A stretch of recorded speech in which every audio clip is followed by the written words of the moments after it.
Yes, Lord. Thank you, Father. Glory be to God in the highest. Thank you for joining me this evening on this wonderful broadcast. I want to encourage you as you come online, let me know that you are there. It's going to do us together a lot of good. Amen. It's going to be an in-depth teaching today. A very deep teaching. And I want to encourage you to invite, great Manabe, you are the first man that came online today. God bless you, sir. Let me know that you are there. Due respect. I want to appeal to everybody. This is a broadcast you need to share to all your friends. Don't just share it. While we are live now, invite them to join us. Invite all your friends to join us. Please, it's important. By the grace of God,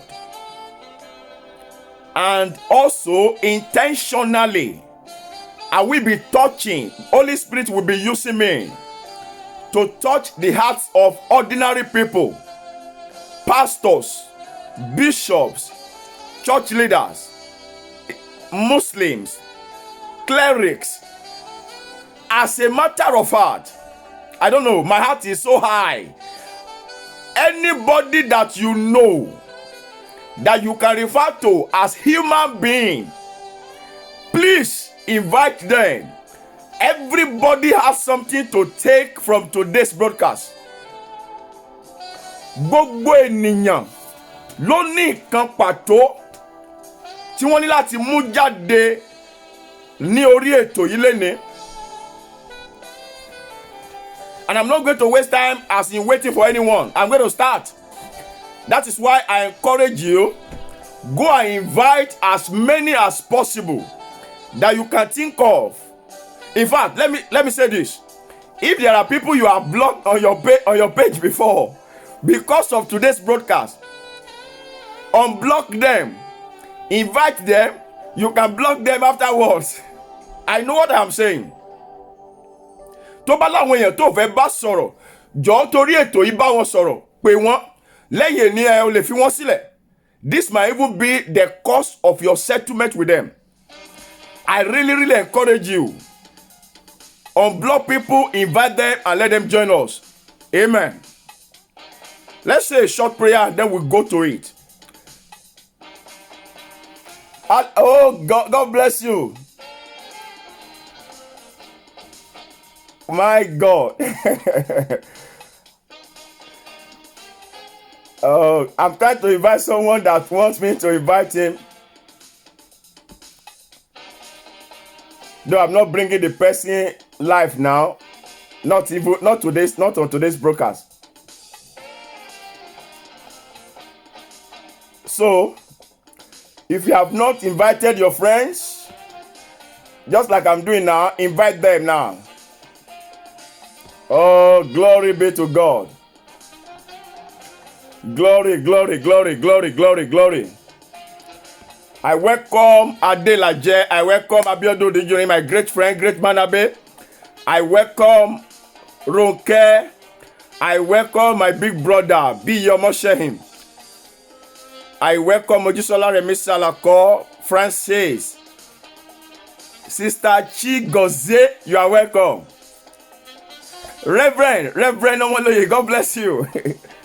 Wow. I have some great ministers of the gospel on this broadcast today, all the way from Nigeria. God bless you, really good. Let's say a short prayer. Father, we want to thank you because of the way you are coming to us today. Your appearance is going to be mighty in every heart. It's going to be mighty in every home. We sincerely appreciate you. We celebrate you. I ask that your spirit will illuminate our souls. Let your word come with power. Let your word have evidence in our life today. At the end of it, Let it draw us closer to the kingdom. Let it be a blessing to us. In the name of Jesus, so shall it be. In Jesus' mighty, mighty name. Amen. All right, good of you. Somebody is helping us to welcome everyone. So everyone should welcome everyone. Today's topic is when. Ìgbà wo. When. I said I'm going to stop. I'm speaking to every human being. So Muslim, idol worshiper, atheist, people don't believe in God, everybody. As long as you are on this planet, this is for you. Everyone that is called a human being has something. Today, I have a message for everyone. There is nobody that will not have something to take. That's why I encourage you. Invite everybody.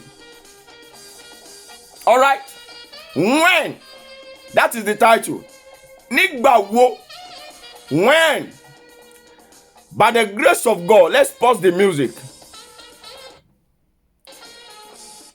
By the grace of God, I must confess to you, I can feel the power of the Holy Ghost. I think that there are people that need to hear this before I go to the message. Thank you, Father. Everyone that has ever journeyed in life, and I mean those of you listening to me now, and those of you that will watch the catch-up later, and you have ever journeyed on the road that has brought you shame, hear me this very moment. Hear clearly. Not me.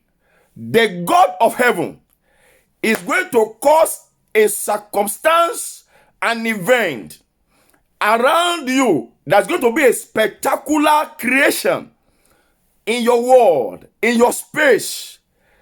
That singular incident is going to bring you liquid glory of God.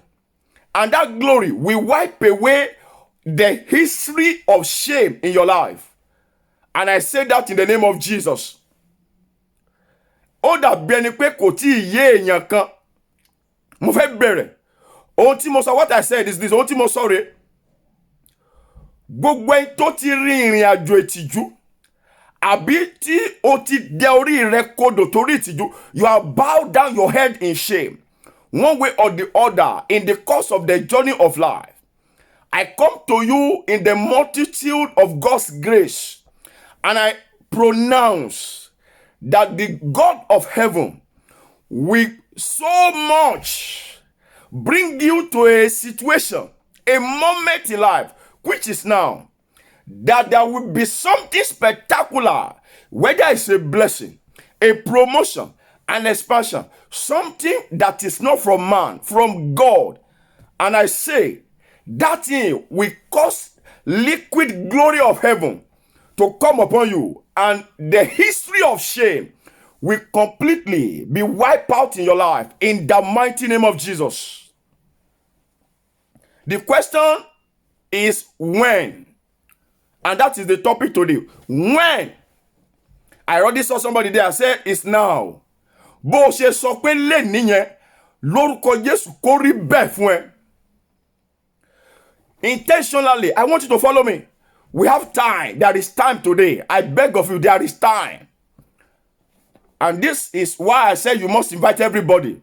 It's a message to generation. This is eternal glory, eternal generation that you want to listen to today. I will be reading to you 2 lessons. Actually, hear me clearly. We have 2 lessons. I'm not going to read the 2 lessons together at once. I will start the teaching and we will now be visiting those lessons. But I want somebody to write the lessons on the screen for us so that anybody that joins us, they will see the lesson. As a matter of fact, I think I should pin it down. I think we should pin the lesson down, but somebody should write it on the screen for us.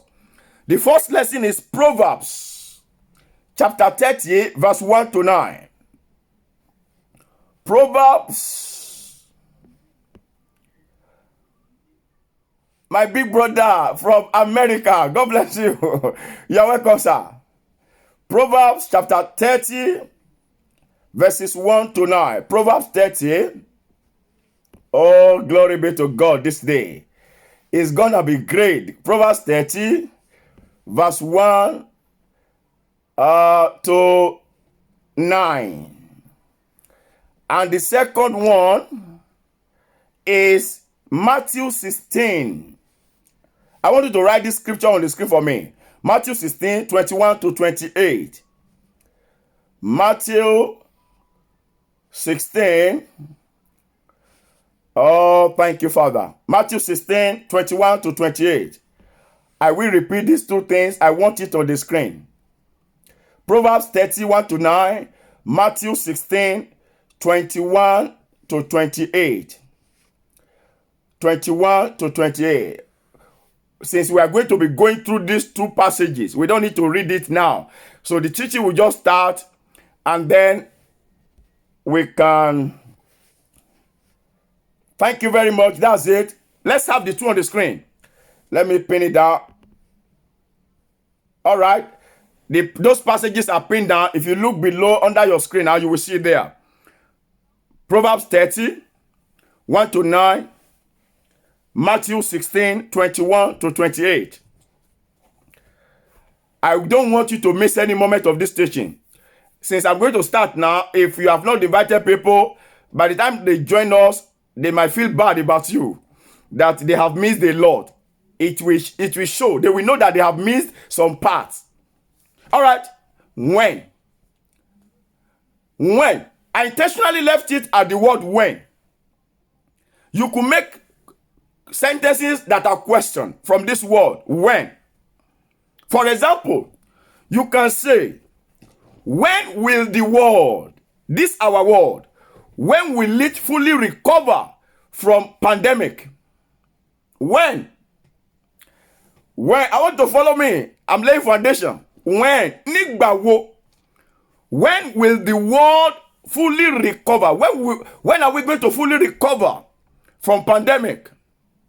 When will the evils in the corridors of power, when will it come to an end? When will bigotry, nepotism, and racism end in our generation? When is your own personal life going to get better? When? When is the question? When is the topic? Nígbà wo? When will your joy become full? When will you return to become the real image of God? The original status that God meant for you when He created us. When are we going to return back to that image? When are we going to become carriers of the image of God? When? Follow me quickly as I lay this solid foundation from the book of Philippians chapter 2 verse 5 to 6. Let's have it on the screen. Philippians chapter 2 verse 5 to 6. I told you I'm speaking to anybody that is called human being today. By the time we finish this foundation, you will already know. Even when we have not gotten deeply into the course of the study. Philippians chapter 2 verse 5 to 6. When? Let me read it. The Bible says in Philippians chapter 2 verse 5 and verse 6. Let this mind,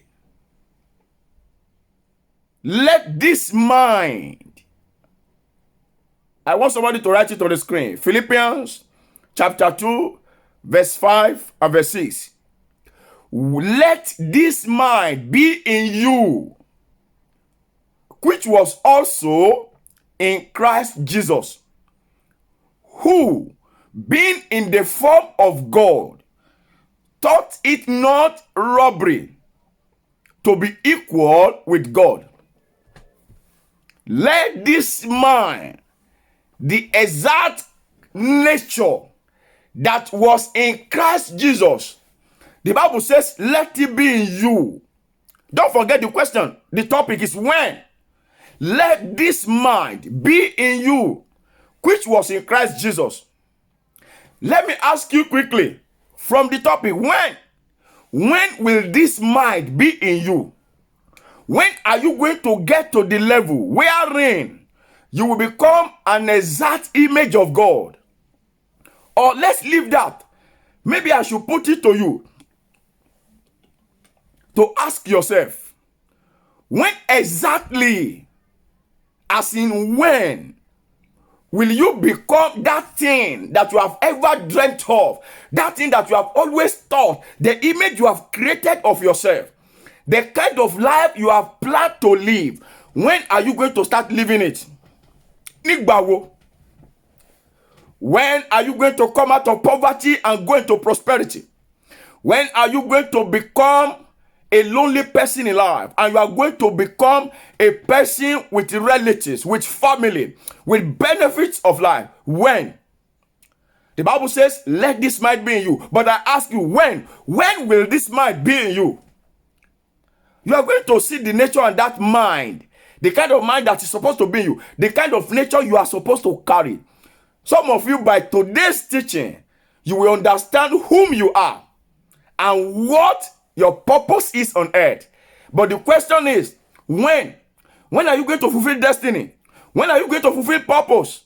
The question is, when? Nigbawo. Let's go to our first lesson. Don't forget, when. We are building now. When. I won't rush it too much, because I'm speaking to even the most learned person on earth and the most unlearned person. So you can see that I must not rush it.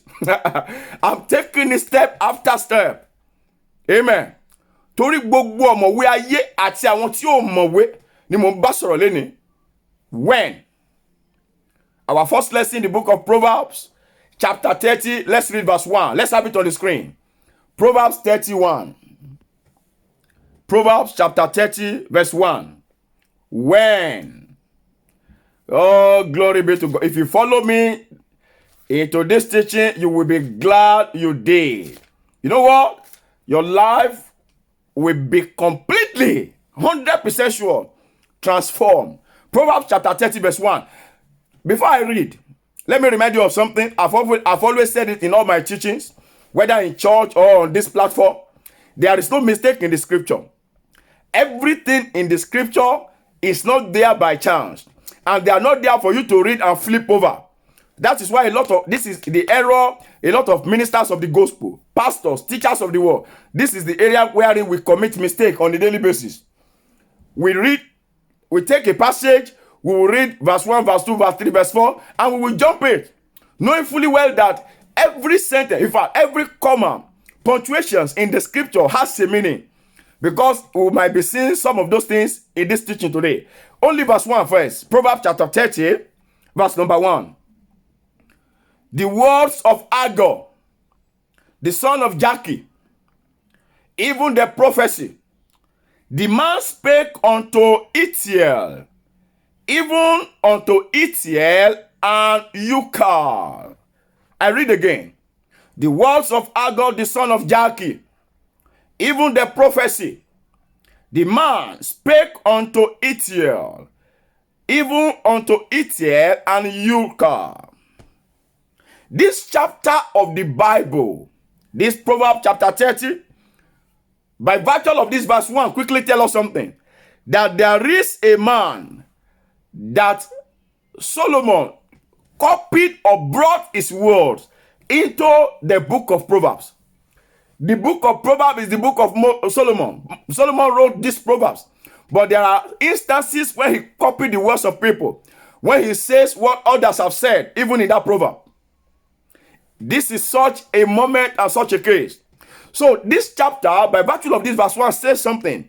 That this chapter has the words of Agur, in that God gave his words to a man called Agur. Hear me clearly. I need to explain this for you to have understanding, because of where we are going.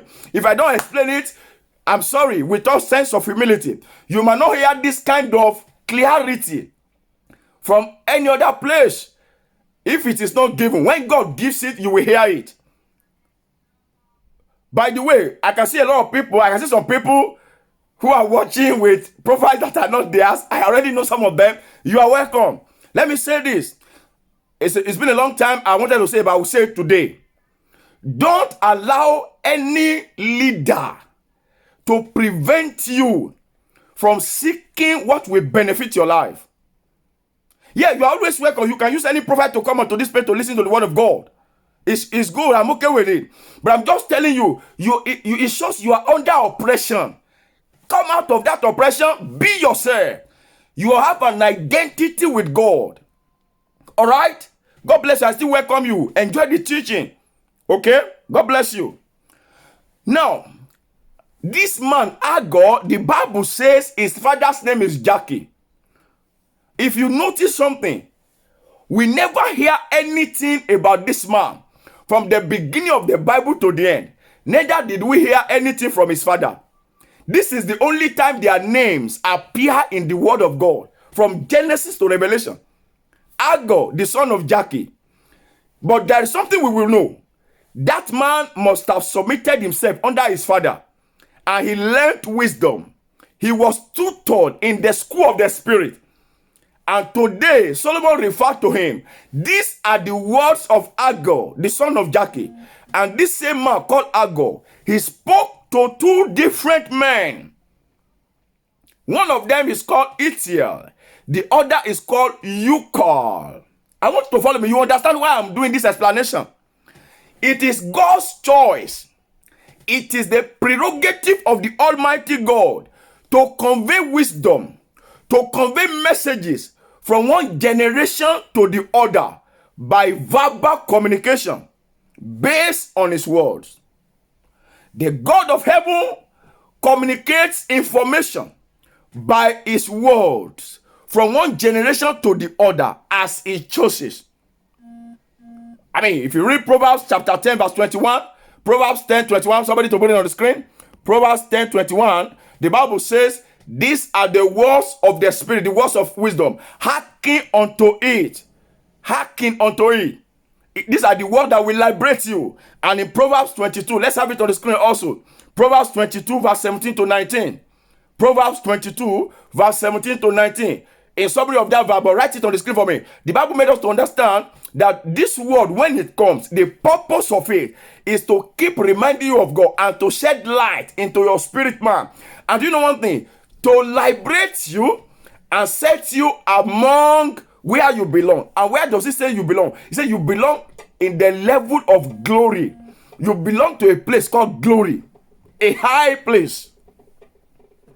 Follow me with your heart. Ithiel and Ucal. I'm there now. I'm getting there. I want to begin to expose the word when. Why we chose the topic when. Ithiel and Ucal. These two guys were wise men. They were wise. What made them to be wise? They were the one that went to seek for a teacher of truth. I repeat, these young boys, Ithiel and Ucal, they went ahead to seek out a teacher of, I will show you this thing in the scripture, a teacher of truth. There were teachers in the city where they were living, but they knew something was wrong, and they went ahead and sought after a teacher of truth. Hear me clearly, brothers and sisters. Only wise men, and few are they. Only wise men, and few are they that engage in this kind of journey in life to seek out for wise teacher. How do I know? Proverbs chapter 18 verse 1. Proverbs, let's go there. Proverbs chapter 18, I will read that to you. Proverbs chapter 18 verse number 1. The Bible says in Proverbs 18:1, through desire, a man, having separated himself, seeketh an intermeddle with all wisdom of the spirit. Ẹni tí ó yára rẹ̀ sọ́tọ̀ nípa èròǹgbà ọkàn rẹ̀ yóò sì kọjú sí ohunkóhun tí ó lè ṣe lóore tí ó jẹ́ ohun òye. These guys were wise. Ithiel and Ucal. They had an understanding that there is a damage concerning the words that they are hearing and that they have been hearing, they have been listening to. And they needed the correction. They went ahead to seek out the teacher of truth. And this is the first level of when. And I ask you now, so when When will you be? When will you be like Ithiel and Ucal? Oh my, yeah, if you understand me, follow me. When are you going to be exactly like Ucal? When are you going to be like Ithiel? That is to say, when will you seek after the teacher of truth like Agur? Agur was a teacher of truth. Amadebe, you will see it in that Bible. We are coming back there. That man called Agur, his name was mentioned only this first time. The only place in the Bible. His father's name was mentioned there, that he's the son of Jackie. When, the question is when, and that's the topic today. I told you I'm speaking to everybody. Whatever level of life you are, whatever sphere of life you are, in business, in politics, in religion, any category, when will you be like Ithiel and Ucal?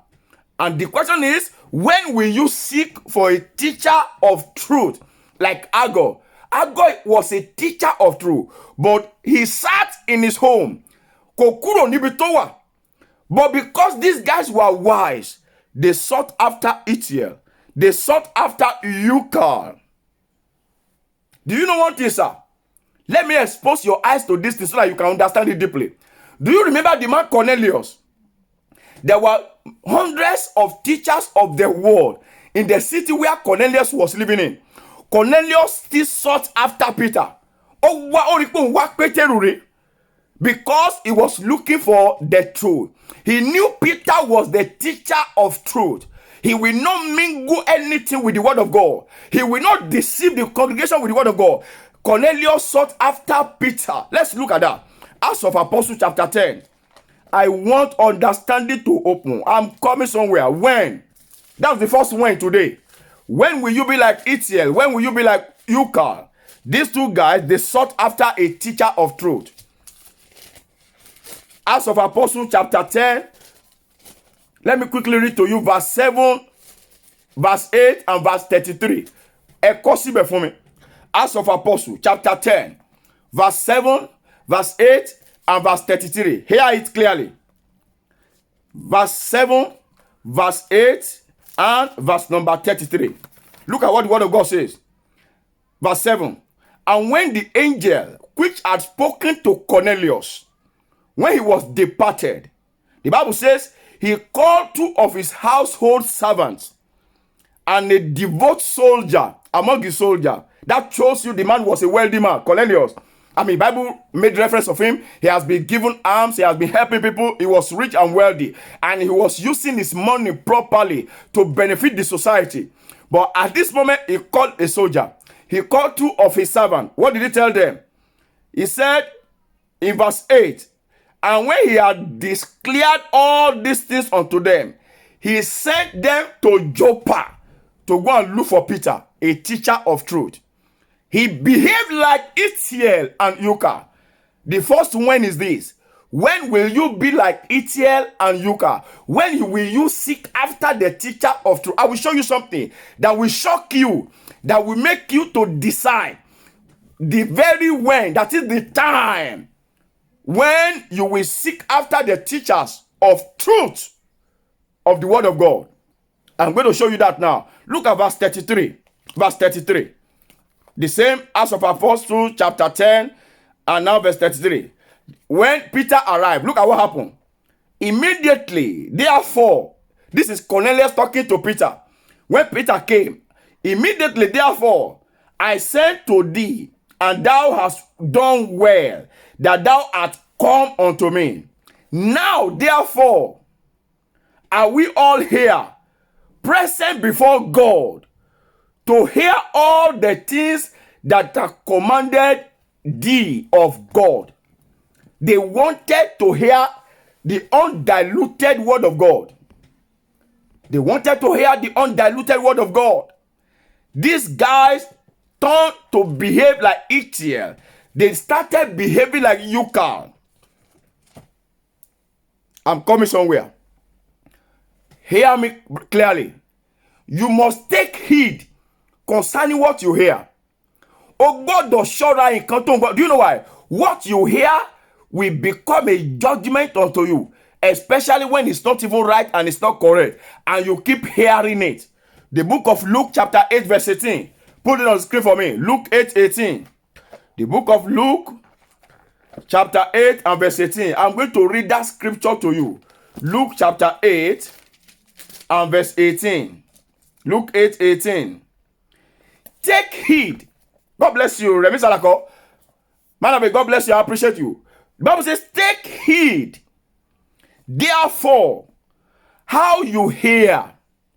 For whatsoever heart to him that for whosoever heart to him shall be given.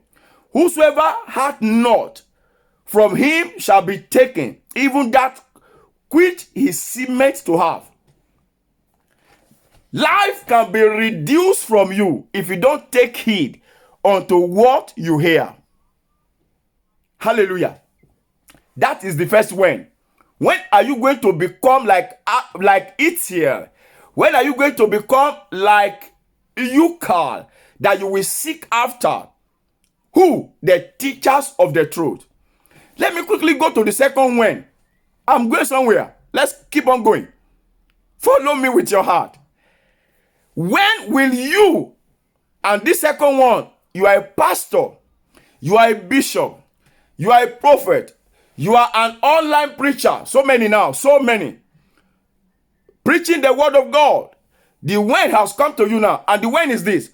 When are you going to be like Agor? Nígbà wo ló máa dàbí Aguri tí àwọn ènìyàn máa wá bá nítorí òtítọ́ ọ̀rọ̀ Ọlọ́run bẹ lẹ́nu rẹ̀? When are you going to turn your life to be like Agor, that you become a teacher of the real truth, that men will seek after you? Have you ever, or have you been teaching? Have you ever shared the real truth, the deep truth with others? Let me tell you something. Remember Luke. Luke, that's the apostle of Jesus. In Luke chapter 1, verse 1 to 4. In Luke chapter 1, verse 1 to 4.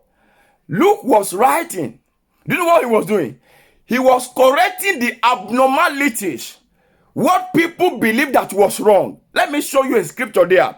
I'm going to read to you verse 3 and 4. There was a discussion. There was arguments about some parts of the doctrine. Some things that had happened. And Luke needed to correct it because he was a teacher of truth. He was like Agor. People sought after him and he was always ready to help them to come to the knowledge of the truth of God. Luke chapter 1, verse 1 to 4. But I will read verse 3 and 4 to you. Luke chapter 1. Luke chapter 1, verse 1 to 4. But I'm going to read to you verse 3 and 4. Luke 1, verse 3 and 4. I want you to listen to these scriptures. Luke 1. I will encourage you to invite others. We are getting somewhere now that every soul on earth will grasp something. Luke chapter 1, verse 3 and 4. And he came into all the country. Luke chapter 1. I'm reading verse chapter 3 now. Luke chapter 1. All right, verse 3 and 4. I'm going to read verse 3 and 4 now. It seemed good to me.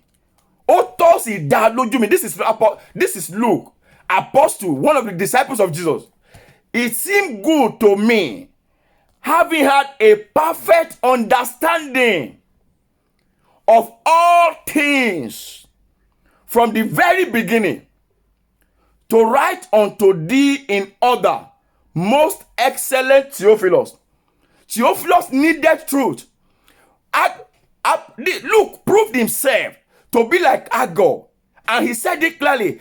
Listen, I have full understanding. I'm asking the ministers of the gospel, teachers of the word, pastors, teachers, church founders, online preachers. Hear me clearly. When will you be like Agor, that you will grab and have full understanding of this word of God, and you will become a teacher of truth? Not one of the teachers that deceive or that do not have understanding and just preaches and teaches and causing confusion in the body of Christ. When will you be like Agor? Verse 4. That thou mightest know the certainty of those things wherein thou hast been instructed. I don't want to leave you in doubt. That's what Luke is saying here.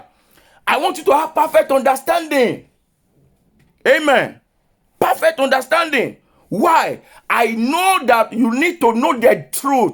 I don't need to mix the truth with anything. Do you know that this same apostle was reported writing something like this again in the book of Acts of Apostles? I want to have that on the screen. Acts of Apostles chapter 1, verse 1 to 5. He wrote and spoke the truth. He was like Agur in Acts chapter 1, verse 1 to 5. It was through his writing that the other apostles became conscious and aware that they needed to go to the upper room wherein Holy Ghost descended upon them. If there was not a preacher of truth, sir, they would not have attained or achieved this. They achieved it by virtue of the writing of this same man in Acts of Apostles chapter 1, verse 1 to 5. He wrote to them the truth because it was there from the very beginning. And he said, I have understanding of how it happened. The question is this: do you have understanding? If not, then you are not Agur. I've given you the two ways, and then we want to go into where everybody will begin to pick their own. The first when will you, my listener, when will you become like Ithiel and Ucal, that you will seek after the preachers of truth? The second when, preachers of the gospel, shepherds, bishops, general overseers, pastors, prophets, when will you become like Agur? Ìgbà wo lẹ dàbí Aguri? That is, when will you become a teacher of the truth, that you will stop deceiving, that you will not be a liar of the world? When will you become that, so that men can seek after you, not for anything, but to hear the truth of the gospel of the Lord? Don't forget, in Job chapter 32, Job, let me have that on the screen, because we're not reading that, but I want it on the screen so that people can go to these verses and read it. I'm rushing, but I'm taking it slowly at the same time, because this is deep, but it's simple that everybody will have understanding. I consciously, and I told you in the beginning, I'm addressing every levels of humanity, no matter the level where you are tonight. Job 32, verse 1 to the end. Job 32. Elihu, the man called Elihu, spoke the truth. No matter how bitter it was, he spoke the truth to Job and his friends. When? Don't forget the first two when. When are you going to be like Ithiel and Ucal? Just from verse 1 alone. Can you imagine? Just from verse 1 alone of that first lesson. When will you become like Ithiel and Ucal? Those who will go ahead to seek for the truth. They have an understanding. They are like the Berean Christian. They don't just hear everything that people tell them on the pulpit, in churches, in mosque, or even in the place of idol worshiping. That's why I said I'm speaking to every human being. They don't just listen to people. They do research. They want to have understanding, and they discover that there is a damage. There is an error. That what these people are saying is not the real truth. They sought after the preacher of truth. Cornelius did the same. He sought after the life of Peter, so that he could hear the truth. So when will you become like Ithiel and Ucal, that you will seek for the truth? Then the second when, from that same verse 1, when will you become like Agur? This is to preachers of the gospel, leaders of the church, that you will become a man of truth, plain truth of the word of God, that will not make mistake of this world. That apostle in the book of Luke said, I have understanding. Do you have understanding? Is it not that you just go there to cajole with sweet words, with English vocabulary, confusing the people, not making them to see the light of the real gospel of the truth of God? When are you going to become like Agur? I say when. When are we going to make ourselves of no reputation, so that the actual nature, I'm going back to the beginning now. We read that in Philippians before, chapter 2, verse 5 to 6. When are we going to now make ourselves of no reputation, so that the nature of God can be grasped by all, so that the nature of God can be understood by all? Let's go back to our lesson. Proverbs 30. I've just done a deep, clear explanation from verse 1. Now let's go back to that lesson. Proverbs chapter 30. Oh, thank you, Father. This is serious. When are we going to make ourselves of no reputation so that the real nature of God can be grasped and grabbed and understood by all that hear you speak, or that even come across you even when you don't speak? Proverbs chapter 30. Let me quickly read to your hearing. Verse 2 and verse 3. Surely, this is the same man talking now. That Agor. These guys have come to meet with him. They've done their part. He's a teacher of the truth. But look at what he first did when he wanted to start speaking to them. He said, surely, I am a man. I am more brutish than any man that you can imagine, and have no understanding of man. Neither have I learned wisdom, nor have I knowledge of the holy. I don't have the knowledge of the holy God. Do you know what this man is doing? They know him to be wise. They know him to be prudent. They know him to be a man that has studied in the school of the spirit. But when he wanted to speak to them, he said, listen to me. I'm of no reputation. I am of no reputation. Everything you want to hear from me is because God gave it to me. Just like I have told you severally on this platform, and I'm telling you now. And I said it in the last broadcast. I said, don't fight with your pastors. Don't fight with your leader. If they have not told you this, perhaps maybe they have not come across it or they don't know it, no problem. But where they will be committing crime is when they themselves, they don't want to go and learn in the school of the spirit. At the same time, trying to prevent you, especially when you are struggling to seek after a teacher of the truth. That is why you are on this page today. As I'm talking to you, there are different pages, Facebook, Instagram, YouTube, that men are doing live program, but you chose to be here. Do you know why? You have, after a long period of time, you have come to the understanding that you always grab the truth of the gospel from this platform. That is why it gets me a bit angry when I find out that they are pursuing you, trying to monitor you. They turn themselves to monitoring spirit, try to monitor whether you are on that page, listening to the truth that will liberate you. This man condemned himself in verse 2 and 3. He made himself of no reputation. Let me announce something to you. That's the third way. When are we going to make ourselves of less important? When are we going to come down of that our high horses of regalia, of tie and suit? Some will even go and buy designer suit. Thank God it's good you have the money.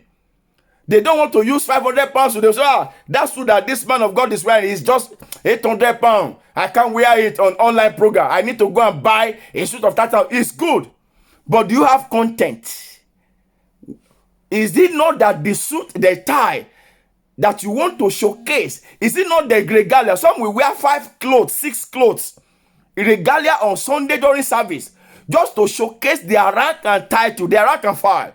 It's not, I'm not against it, and God is not against it. But do you know what God is against? Do you have content? Do you have understanding?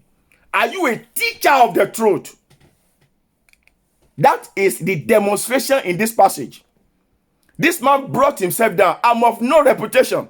Everything has been given unto me by God is the truth, and I want to declare it unto you. And do you know what he did? He went, oh, God bless you, go, Brother Grombe. I don't know whether I pronounce that name very well. All the way from, what's the name again? Kungana, Taraba State in Nigeria. That's northern state of Nigeria. Wow. I'm glad, man.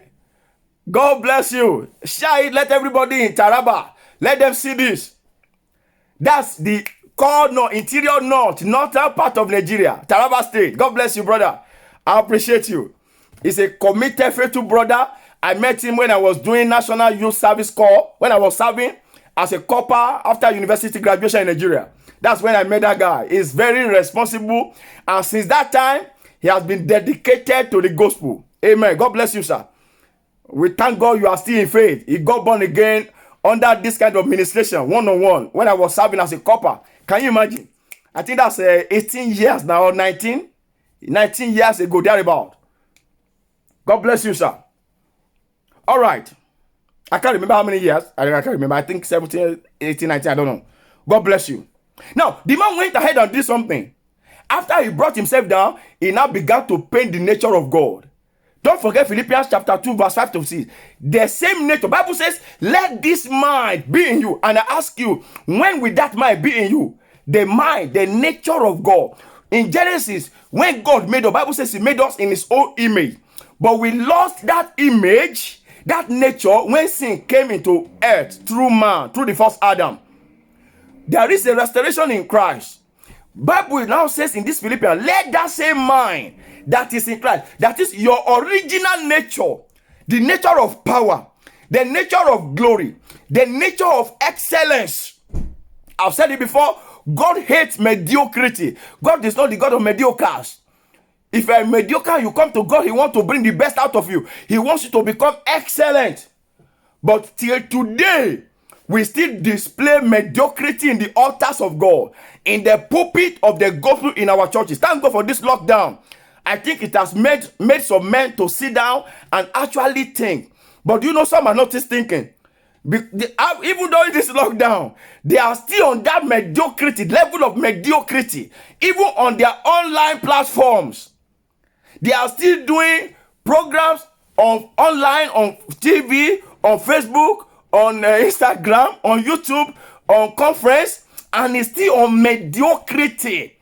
You are still displaying mediocrity in the kingdom. Hear me clearly. Something has got to be wrong. And I tell you, nothing is actually wrong. The truth of the matter is, you are doing something else. You are not operating from the perspective of the kingdom. I'm telling you the truth. Those who are part of you, those who are still continue in that level, God bless you, teacher Moshe. I appreciate you, my dear. God bless you. Hear me clearly. Those who are still in those such groups, those are the people Apostle Paul called foolish Galatians. I will get there because I think it's part of what we're going to listen to today.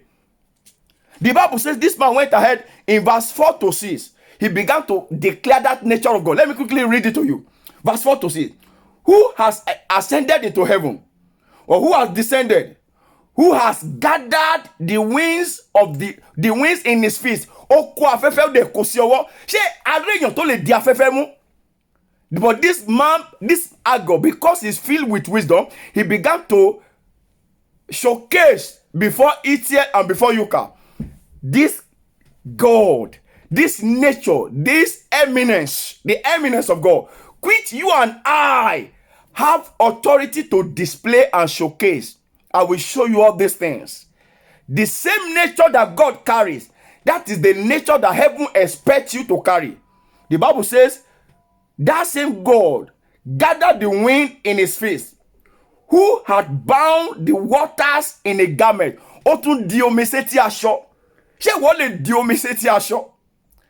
This guy began to enumerate this standard. Let's read on. He said, he even established the ends of the earth. He created boundaries for earth. Oh my God. Do you know what this man is trying to say? There is a spectacle in God. And that same spectacle is what heaven is expecting you to display on earth. God wants to use you and I to be spectacles, to be lights, shining light for our generation. But you know one thing? The association we have belonged to, the society we have belonged to, the class of people we have belonged to, even the platforms that we go to listen as you are here now, different platforms. Unfortunately, a lot of us have lost that grace to ask ourselves, when will I be like Itiel and Yuka, that I will seek for teachers of the truth, so that I can grow to that level, to that state, wherein I will become a spectacle in the house of heaven, that the world will be seeing heaven through me. I will become a mirror through which the whole world will see Jesus. And that is what God is intended to use our life for. But it has not achieved it. I will show you this thing. This man began to enumerate the nature. Look at what happened in verse 5. He said, every word of God is pure. He's a shield unto them that put their trust in him. Let me ask you a question. Is your word pure? When the word pure there means truth. It's your word true. The words you have been hearing, I told you before, I showed you from the book of Luke, chapter 8, verse 18, that it's dangerous to just hear anything. Luke 8:18. You must take heed. You must consider what you hear. This man said, every word of God is pure. He's a shield unto them that put their trust in him. The words you have been hearing, are they shields unto you? Have they not even been words of threat? Has your life not been threatened as a result of offering, as a result of tithe, as a result of seed? Even during this lockdown, the lives of some people are still being threatened because of offering and tithe in our churches and mosques and our shrines. And still, men are still not wise. Oh, foolish Galatians. That is what Paul said. Oh, foolish Galatians. This nature and might of God that this man enumerated from verse 4 to verse 5 and 6. This is the nature you are supposed to carry. The nature of truth. And you are not supposed to be fearful or become deceived when any man speak otherwise. That is, if any man speak any word that is not the truth. But that is the word we have been hearing. This man, this level of glory, when Agag got to this level of glory became too much for him. When he was describing God, this same God that carries water in his hand, that bounds air, he declares the ends of the earth. He was, expatiating to Ucal and Ithiel. The thing was too much for him. Do you know what this guy did? He turned it to prayer. And I'm sure those two boys, they were wise. They joined him. He turned it to prayer. What was the prayer? It's still in that passage. Verse 7 and 9. I mean, we ended our lesson ends in verse 9. Verse 7 and 9. Look at the prayer. The man was like, this thing is too much. He now began to pray. Verse 7 and 9. Let me read it to you. He said, 2 things I require of thee, O God. You know, when you are talking to somebody and the person is too much, you're like, oh my God. Daddy. He couldn't talk to those guys anymore. He began to pray to God. Why those guys were there? And they joined in the prayers. He said, oh God, 2 things I require of thee. And please, don't deny me of these 2 things before I die. That tells you something. A time of death will come. Every man on earth is appointed to die one time or the other.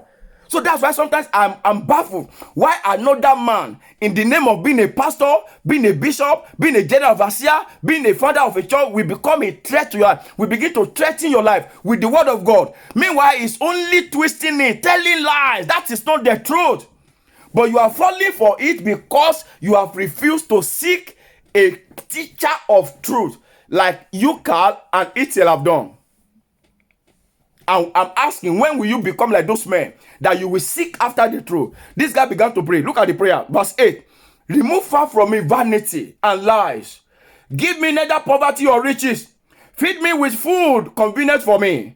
And verse 9, the last verse. Lest I be full and deny thee and say, who is the Lord? Or lest I be poor and I steal and take the name of God in vain.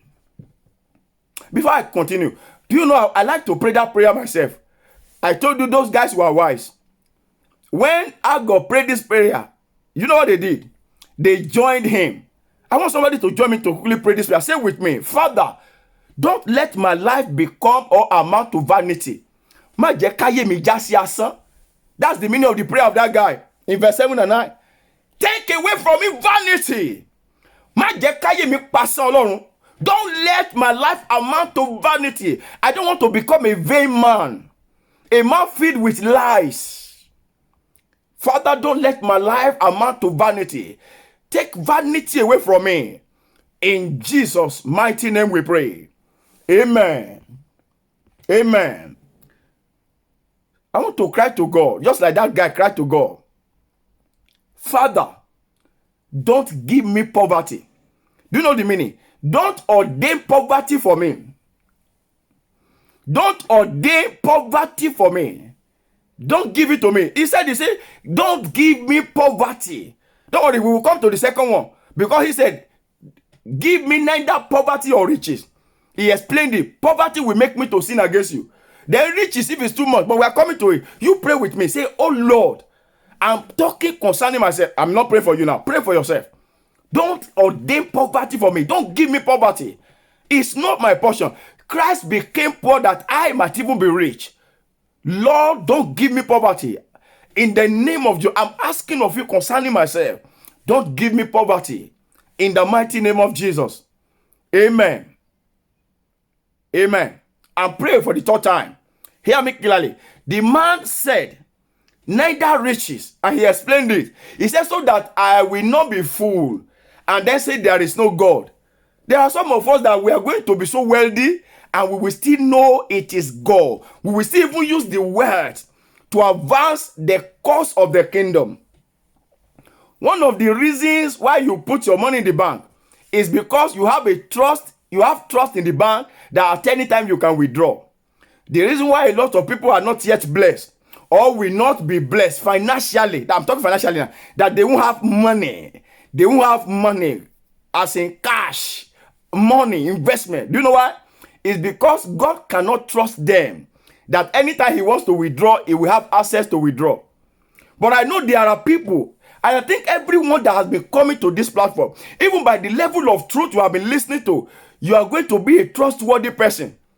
You are going to be someone that God can trust and say, I think I can have access to withdraw anytime. Because of that, I want you to pray. Say, Lord, give me riches, but don't allow me to deny your name. Olúwa bùkún fún mi ní ọrọ̀, ṣùgbọ́n má jẹ́ kí n kọ orúkọ rẹ sílẹ̀. Don't let me deny you, but bless my life. Bless my life so much. Bless me richly. Make sure I do not deny you in the name of Jesus. And so, these three prayers you have prayed for yourself, by the power in the name of Jesus, I decree that they be established for you. The Lord will not let your life amount to vanity. He will give you riches and he will make sure you will not deny him. And I decree, heaven will not ordain poverty for you in the mighty name of Jesus. Amen. Amen. I want you to follow me now. We are now at the junction wherein the hammer will fall. I say what? Wherein the hammer will fall. The question we'll be trying to answer is when. And I've seen a lot of people, they say now. When do you want your sickness to go? Now is the answer. When do you want to come out of poverty into riches? Now. When do you want to become like Itziel and Yukal? And I think it is also now. Because you have to start seeking for the teacher of truth. And those of you that are reverend, I can see a reverend on the screen. God bless you, sir. With due respect. Pastors, bishop, I'm using my father, who is my father in the Lord. Is an elderly person, I call him daddy. Who is a minister of the gospel of Jesus Christ. He's a reverend, I won't mention his name. Sir, I'm using it as a point of contact to other ministers of the gospel. When are you going to become like Agur?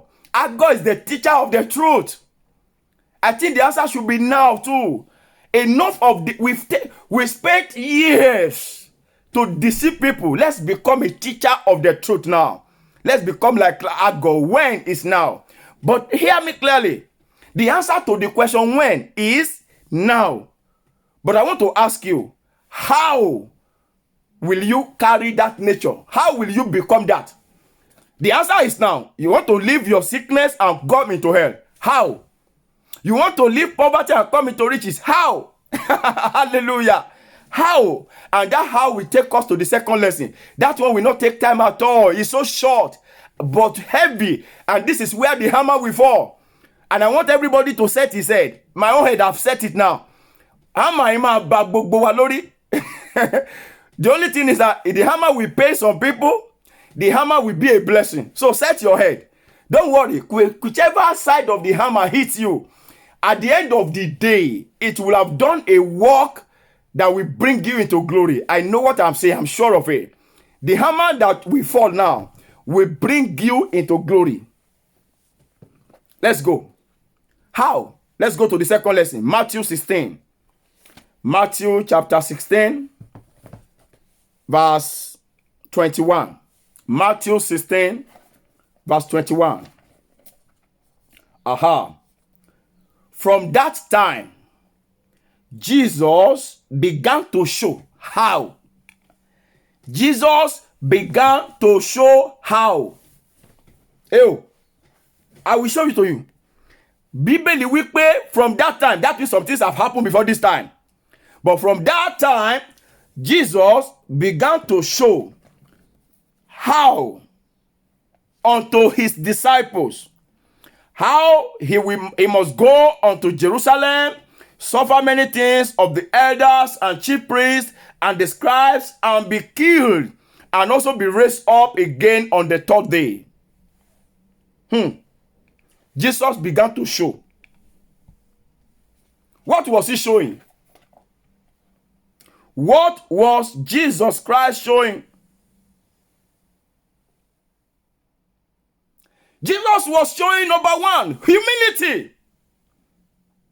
He was telling these people, the only time you will become that which I want you to become, you must first humble yourself. Don't forget in Philippians where we read, the Bible says this man is the image of God. He carried the man. And people will say, let this same mind be in you, which was in Christ Jesus, who was equal with God, but humbled himself even to the death of the cross. But this is what he was explaining, that he was now going to the cross. Humility, I'm humbling myself.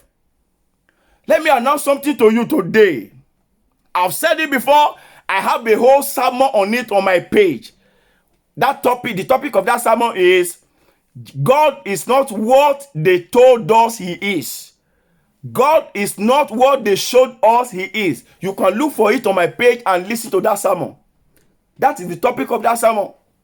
But I'm going to say some things about it this evening. Humility. Matthew 20. Let me show you. Hear me clearly. Matthew chapter 20. I said it before here, and let me say it now. Do you know that a lot of us, we have been involved in idol worshiping? We are idol worshippers, and we say we are Christian. We go to church. Let me show it to you. And then I will just make a statement. Matthew 20, 25 to 27. Matthew chapter 20. Matthew Gospel chapter 20, verse 25 to 27. Matthew 20, verse 25 to 27. Hear what the Bible says here. This is heavy. Matthew 20, 25. But Jesus called them unto him and said, Ye know that the princes of the Gentiles exercise dominion over them, and they that are great exercise authority upon them. But it shall not be so among you. Whosoever will be the great among you, let him be your servant and your minister. And whoever will be chief among you, let him become your servant. What is Christ saying here? Can you just do something about it? We are into idol worshiping and we call ourselves Christian. Any church you attend, I want to say it clearly, without missing word, I'm a teacher of the truth. Any Christian gathering where the leadership have become God, you are idol worshippers. The Bible says this is what the idol worshippers do. Their leadership lord themselves upon the people. And Christ said here in Matthew chapter 20 verse 25 to 27, it must not be so among you. Anyone who wants to be leader, anyone who wants to be your chief must be your servant. Are your leaders your servant? Are they serving you? Are they not lording it over you? Let me repeat this statement clearly. I said I'm saying this. I want to sound this to the whole world. I'm a teacher of the gospel. Matthew 20, verse 25 to 27. Jesus said it with his mouth. Matthew 20, verse 25 to 27. Jesus said, the heathens, the idol worshippers, this is what they do. Their leaders lord themselves over the people. Their kings, their chiefs, àwọn àgbààgbà wọ́n máa ń gàba lórí àwọn tó wà ńbẹ̀ ni. Jésù ní pé kò gbọdọ̀ rí bẹ́ẹ̀ láàrin yín. Tó bá ti rí bẹ́ẹ̀, ẹ kì í ṣe ọmọ ìjọba mi. You are idol worshipper, aborisha. With this statement, some of you can see it now. Your church is a place of idol worshiping, but you have been going there for the past 30 years, 18 years, 10 years, 7 years. Why? Any society of God, any church that the leadership is a lord, is lording everything over the people. This is how it must be. where you can't question authority, where you don't have opinion when it comes to this scripture, where the leadership was a final, you are in idol worshiping center. That is Emiko Musobesa. Jesus said it with his own mouth. He said it must never be like that among you. Your elders, your chief, they must be servants. They must be approachable. They must be submissive to queries and questioning. They are not islands of wisdom and knowledge. I have impacted you also with my spirit. He said this same thing is what idol worshippers do. It must not be like that among you. But the question is this: is it like that among you? If it's like that, when will you stop? That's the next when. When will you stop it?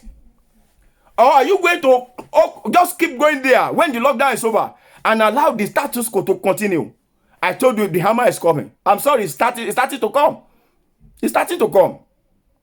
I was not the one that said it. Jesus said it while he was teaching humility. That was the number one thing. He used this verse to teach. I'm going to humble myself. I will be going to the cross. Don't forget, I am an image of God. So I'm saying for you to get to this level of achieving the way, become humble. Ọ̀pọ̀lọpọ̀ àwọn àgbààgbà yín, àwọn adarí yín, tó bá ti dé táì, tó ti wọ suit, tó ti wọ regalia mẹ́rin márùn-ún, tó ti gbóyè. Láì tiẹ̀ jẹ́ pé wọ́n mọ nǹkan kan o, àṣẹ náà kan pa. You can't even suggest things.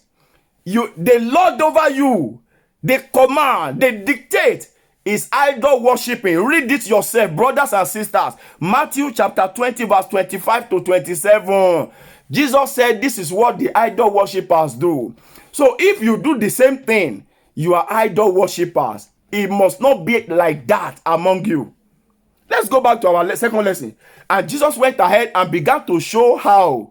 He first taught humility and he began to show them again. Do you know when he was saying these things? Peter thought, what are you saying? You are a God. You are in the image of God. You now want to humble yourself. You want to go there. No. The Bible says Peter began to rebuke him. Let's read it.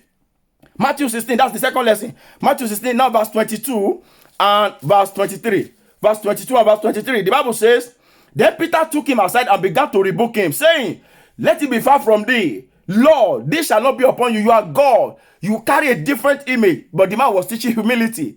Even to the leadership of the church, to the leadership to political leaders, to people in corridors of power. This is what the heathens do, the idol worshiper. And Peter began to rebuke him. Do you know what happened? Jesus turned back in verse 23 and said, get thee behind me. Look at it. He said, Peter, get thee behind me, Satan. Is Peter Satan?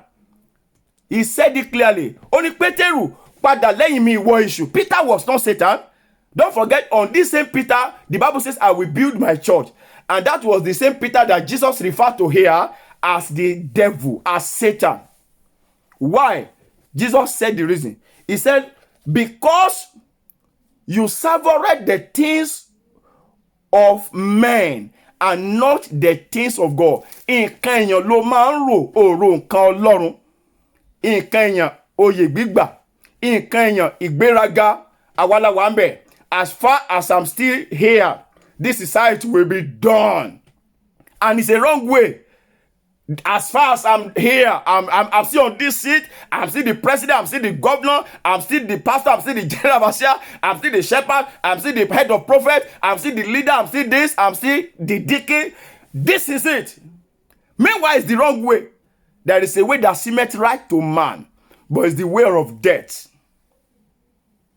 Jesus continued to show them how. The first one, humility. Second one, he told them categorically, you must deny yourself and you must carry your cross. Matthew 16:24. That's the second lesson. 16 verse 24. Then Jesus said unto them, if any man will come after me, let him deny himself and take up his cross and follow me. There is a level you will get to before the how can be achieved. You must be humbled. When you become humbled, humble yourself like Jesus, who is in the image of God, who said that let this same mind be in you. When you carry that kind of humility, that kind of image, then you carry your cross and follow him. What's your cross? The cross of truth. What's your cross? Decision to be like Ithiel and Euchre and seek for the teachers of the truth. What's your own cross as a preacher, as a founder of a church, as a pastor, as a bishop, is to become like Agur. When are you going to do that? Now. Carry the cross of digging for the truth. Go and school yourself in the school of the Spirit. Cry to God. This is the assignment you have given me, and I don't know it. Come and teach me. Be like Moses. Moses told God, this thing you are sending me, I can't do it. You know I'm a stammerer. He sought the face of God, and God gave him the technicalities. And he gave him Aaron. He gave him backup, and he told him what and what he will be saying. He became a perfect leader. Understanding was granted unto him. He grew because he was taught in the school of the Spirit. Deny yourself, carry that cross. Number 3, sell your soul to him. Your soul, I have said it in one of my brokers, the world is a marketplace. And the commodity in this market, a lot of us, we don't know it, is your soul. Jesus had this understanding. Matthew 16:26. Matthew 16:26. That same second lesson, Matthew 16:26. And I think that is the last verse. It says, for what is man, or for what is a man profited from, if he shall gain the whole world and loses his soul? That will be gain. The world is a place of merchandise, business. Religious business is here. You can deal in business. Your business might be in oil and gas, bread and beans, rice and dodo, spaghetti. Your business might be in religion. There are businessmen and women in religion. Religion is a business. Meanwhile, Christianity, following Christ, is known. But what do we practice? We practice religion in our churches, and we have become idol worshippers. But Jesus is saying, if you go there, and it's not stopping you from going, but you have not sold your soul to God, you will lose it. Because the major commodity for this world, for this market, is your soul. And Jesus said, what will you gain if you lose that major commodity in the course of the business of this world? Ayé ọjà ni, ẹ̀mí rẹ̀ láyé sì ń rà tó ń tà. But when you have sold your soul to God, listen, brethren, do you know what? Even when you are now going there, because you have sold your soul to God, He will push you through His Spirit to seek for teachers of the truth that will teach you the truth without mixing words. Finally, let me tell you something, sir. Do you know that you need to be wise? Verse 27 to 28, which is the last two verses, it made it so clear. These things I have talked about, it has reward. Our kingdom, when I say our kingdom, the kingdom I belong to, this kingdom of God, operates a system, and I call it the system of reward. There is the system of reward in this kingdom. It's so clear in that the last two verses. It says, and for the Son of Man shall come in the glory of his Father with all his angels, and he shall reward every man. He's going to reward. And do you know one thing? The system of reward in this kingdom is a system that rewards you now and rewards you for eternity. That system will reward you now, and that system will reward you even in eternity. There is a system of reward. When, brothers and sisters, answer for yourself. When, by the grace of God, so far, I've talked to you about the mind of Christ.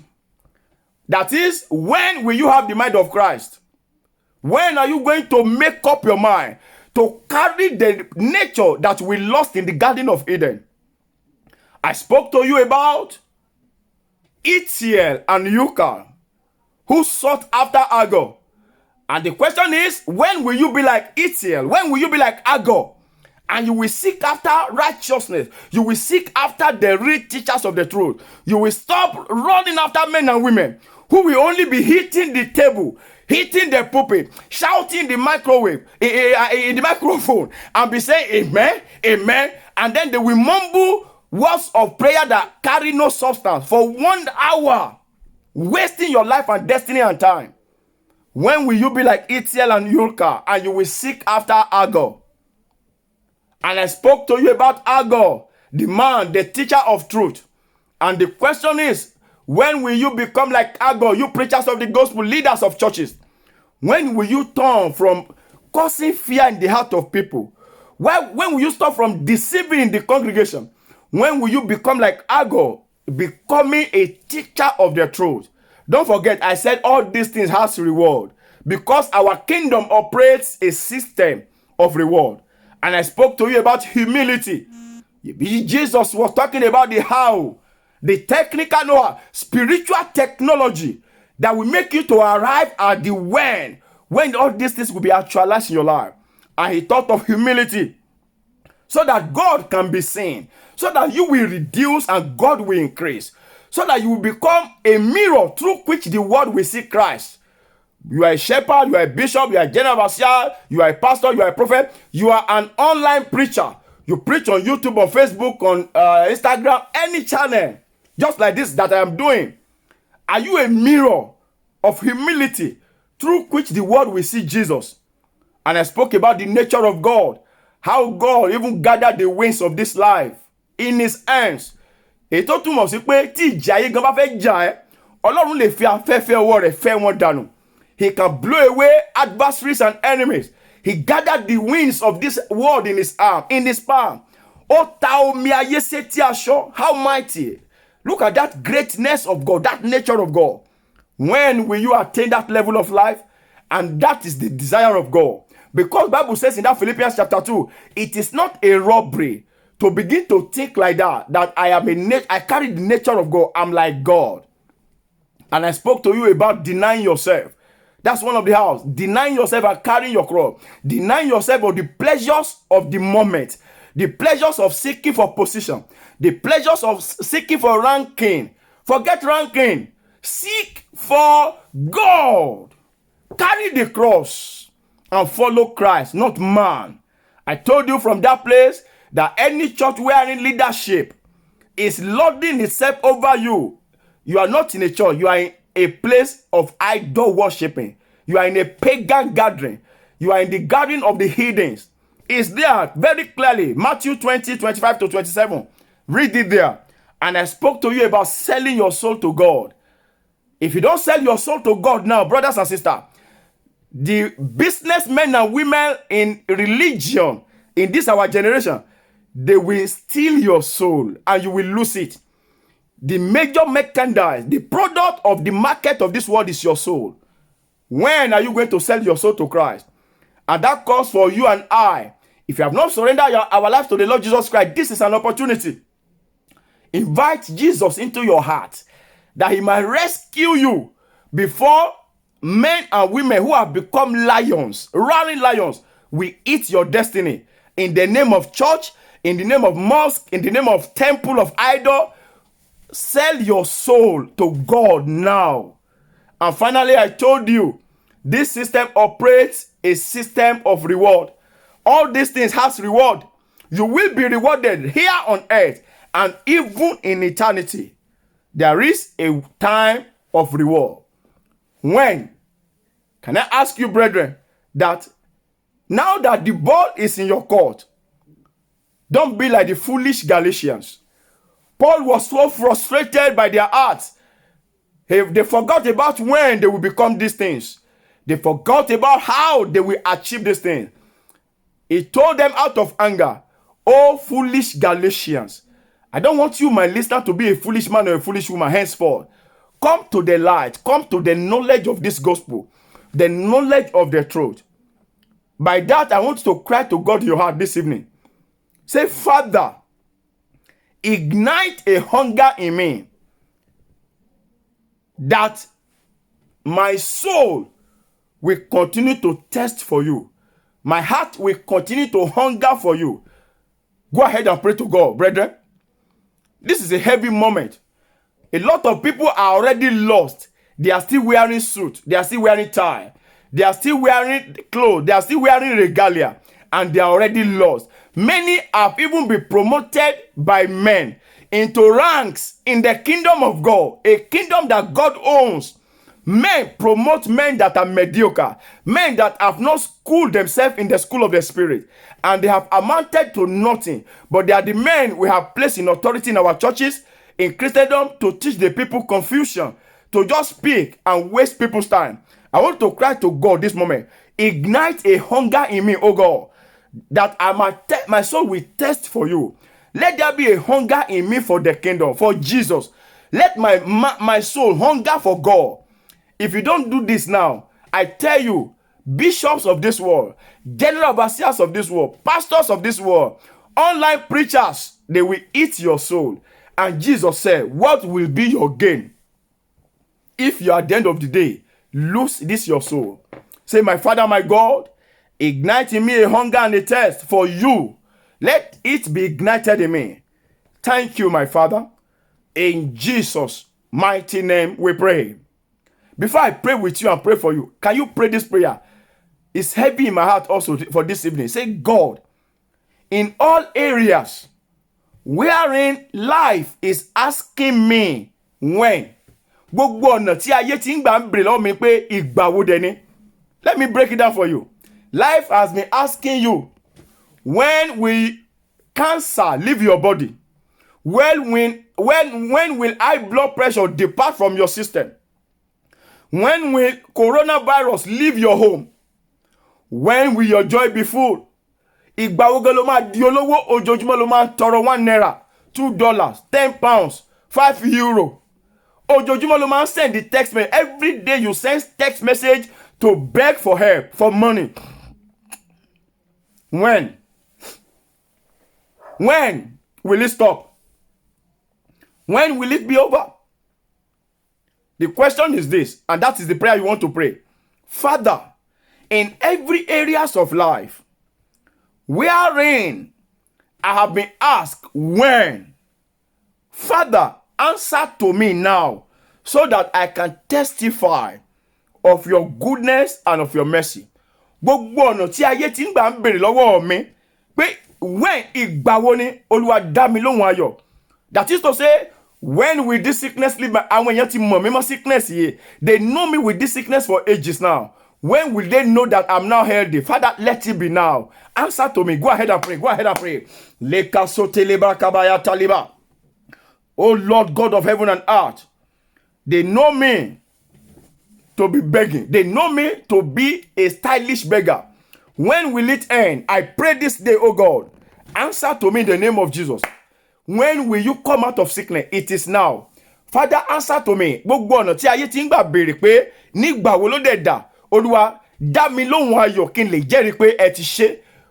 In all the departments of my life, all the areas of my life, wherein the world is asking when, Father, answer to me now. I will pray for you. I want to pray for yourself first. Answer to me now. Answer to me now that I will become a testimony. In the name of Jesus, answer to me now, oh God. Answer to me now. Answer to me now. Thank you, blessed Father. In Jesus' mighty, mighty name, we have prayed. Amen. Almighty God and everlasting Father, I seek your face for every listener of this broadcast and everyone that will listen to it as a catch-up. Every department of life.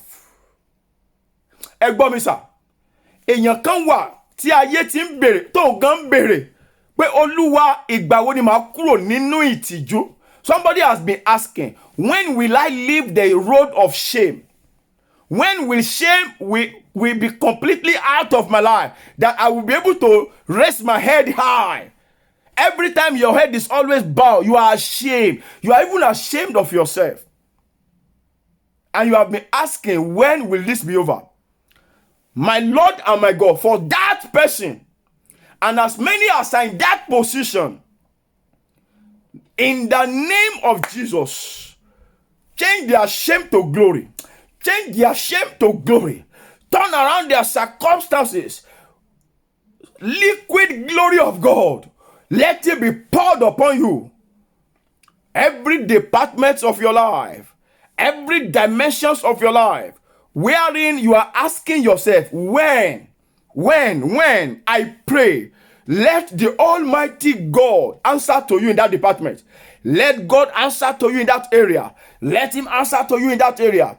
In the name of Jesus, as you say amen, it is done for you. It is so for you. It is established for you. In the mighty name of Jesus. Gbogbo ọ̀nà táyé ti ń gbà bèrè pé nígbà wo ni Ọlọ́run kó dá ẹ lóhùn. Ayé gbọ́dọ̀ rí pé kò sí ìgbà wo ni mọ́ ọ̀run ti ṣe bẹ́ẹ̀ fún ẹ.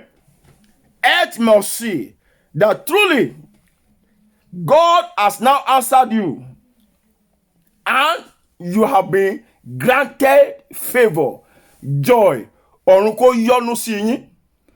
May you be favorably disposed towards God. May God be favorably disposed to you. Let God answer to you. I pray for you from the depth of my heart. Let God answer unto you in all the areas wherein men and women are asking you when, in the mighty name of Jesus. Thank you, our Heavenly Father. Blessed be your name.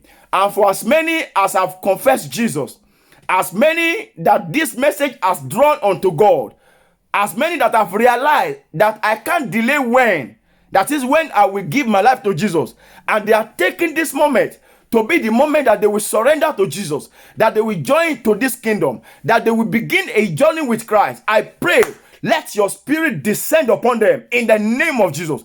Guide them, save their souls, write their names in the book of life, make them to be part of this kingdom of God. Save them, rescue them from the mouths of lions. Save their souls, oh God. As many that have taken that decision, it shall be well with you. You will not lose this salvation you have received today, granted to you by the Lord Jesus Christ, by his death and his resurrection. In the name of Jesus, it is well with you. And as many that are sick, I pray for you this moment. The healing hands of God come upon you. You are made whole. Your body is revitalized. The Spirit of God is possessing you now. It's possessing your realm. Inner strength is granted unto you. Is released unto you. Yes, peace into your heart. Peace into your body. Those of you that have been struggling financially, the Lord is rescuing you now. Provisions is being made available for you. The works of your hand is blessed. The Lord will enlarge your coast. He will cause his sun to rise and shine upon you. Those of you seated in darkness, the light of God is reaching out to you now. Your heart is drawn to God in the mighty name of Jesus. Your heart is drawn to God in the mighty name of Jesus. I say your heart is drawn unto God in the name of Jesus. God is drawing you to himself. I want somebody to begin to pray that prayer. Father, draw me to yourself. Draw me nearer to yourself, oh God. Draw me nearer to yourself. Draw me nearer to yourself in the mighty name of Jesus. Draw me nearer to yourself. Draw me nearer to yourself. So shall it be. Save our soul. Bless us. Bless everyone. In the name of Jesus. Let your name be glorified. Thank you for your word. In Jesus' mighty, mighty name, we have prayed. Amen. Amen. Amen. In Jesus' name. Amen. I want to thank everyone that has taken part in this program. While I thank you, I want to encourage you.